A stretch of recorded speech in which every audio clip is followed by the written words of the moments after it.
ये दो अत्यंत महत्वपूर्ण सूत्र हैं, मौन और ब्रह्मचर्य।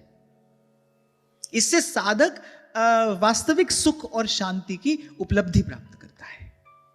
ऐसा सुख, ऐसी शांति जो बाहर की किसी भी स्थिति परिस्थिति से प्रभावित नहीं होती।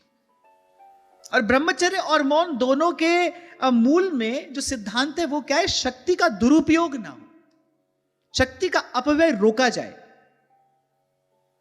जैसे मैं आपसे कई बार कहता हूं ना, सात्विक जीवन किसे कहते हैं बताओ?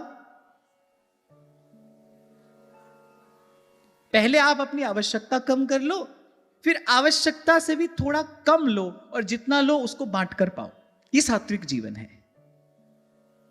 तो ऐसे ही जहां जहां हम अपनी शक्ति का व्यय करते हैं, देखने में, बोलने में, सुनने में, पहले तो अपनी आवश्यकता कम करो। आवश्यकता कम कैसे होगी? पहले जो अनावश्यक संग, जो अनावश्यक वार्तालाप आप दिन में करते हो, पहले उसको अपने जीवन से हटाओ। पहले तो आवश्यकता कम करो, और फिर जहां 4 शब्द की आवश्यकता हो वहां 2 ही बोलो। हम 4 की जगह 40 बोलते हैं। कुछ लोग तो मैंने ऐसे देखे हैं, उनसे बिना बोले रहा ही नहीं जाता। आवश्यकता है कि नहीं है, पर वो बोले चले जा रहे हैं, बोले चले जा रहे हैं। नहीं, साधक का जीवन ऐसा नहीं होना चाहिए।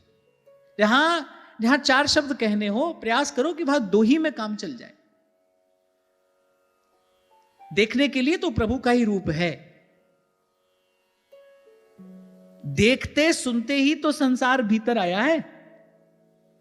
बस इसको देखा, इसको सुना, ऐसे देखते सुनते ही तो भीतर संसार रच बस गया। हमको ऐसे लगने लगा जैसे हम संसार के हैं, संसार हमारा है। वो जो हमारा जन्म जन्म का नाता है, वो सच्चे प्रभु से जो सच्चा नाता है, उसी को भूल गए हम।